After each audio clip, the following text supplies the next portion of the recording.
Hey, hi, salut, salam, j'espère que vous allez bien. Je suis Lati, facette de la Suède, et dans cette vidéo, je voulais vous partager les différentes étapes pour faciliter votre expatriation en Suède.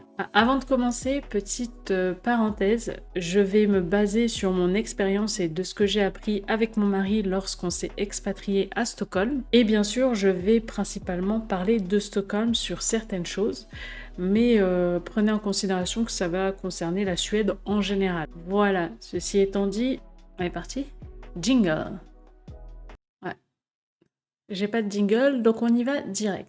Première chose très importante, cruciale même, il faut obtenir absolument le person number pour avoir accès à absolument tout. Vraiment, c'est la base. Qu'est-ce que c'est que le person number? C'est votre numéro d'identité personnelle. Et elle s'obtient sous deux conditions. La première, c'est avoir un contrat de travail. Donc vraiment, commencer par là, obtenir un contrat de travail.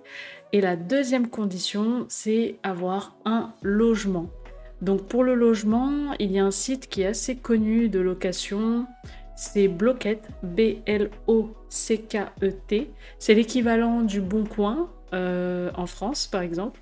Et sachez que ici, en tout cas à Stockholm et même en Suède, la sous-location, la location se fait beaucoup. Faut pas oublier qu'il y a aussi la crise du logement, donc il y a moins d'offres que de demandes. Et aussi, sans le person number, il est fort probable que certains propriétaires refusent votre candidature parce qu'ils préfèrent une personne qui a un person number. Mais nous, ce qu'on a fait, c'est que en fait, mon mari avait du coup le contrat de travail. On n'avait pas le logement. Ce qu'on a fait, c'est qu'on a pris un Airbnb pendant environ 2 semaines et on a cherché un logement durant cette période.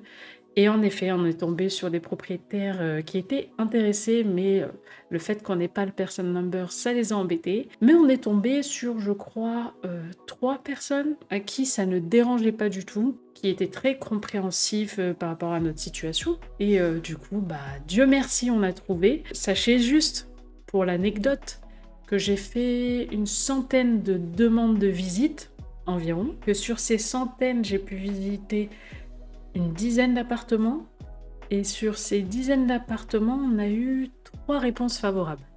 Voilà.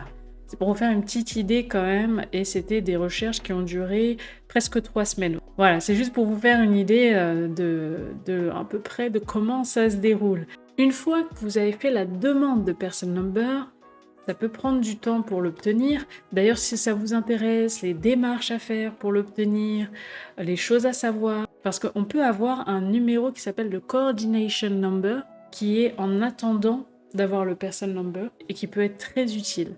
Donc si tout ça, ça vous intéresse de savoir comment l'obtenir, etc., les bons plans à savoir et à connaître, dites-le moi en commentaire et je ferai une vidéo vraiment exprès sur ça.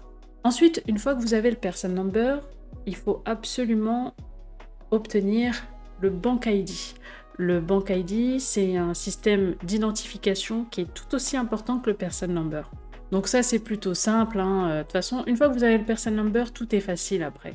Vous choisissez votre banque et vous obtenez le Bank ID. Simple, efficace. La plupart des frais de santé sont pris directement par le Person Number, mais sachez qu'il y a des choses qui ne sont pas prises en charge par le person number. Donc ce qu'il faut faire et que je vous conseille fortement de faire, c'est d'aller sur le site, c'est un mot imprononçable, je vais vous le mettre ici, et de faire une demande d'assurance santé. Et celle-ci, en fait, s'occupe de tout ce que prend pas en charge le person number, donc le dentiste, les médecins spécialistes, les arrêts de travail de maladie, même des aides par rapport aux enfants. Faites-le parce que l'attente est vraiment très longue. C'est un remboursement, en fait, si vous voulez. Le Frankenstein, moi je l'appelle le Frankenstein, vous assure une partie remboursée. Voilà. Donc c'est vraiment très pratique lorsque vous faites face à des grosses dépenses telles que le dentiste, etc., etc. Voilà, c'est tous les conseils vraiment importants que je peux vous donner pour bien commencer. J'aimerais ajouter un tout petit bonus concernant la voiture, pour ceux qui viennent en voiture, parce que moi et mon mari, on est venus en voiture, donc on a traversé plusieurs pays pour arriver en Suède.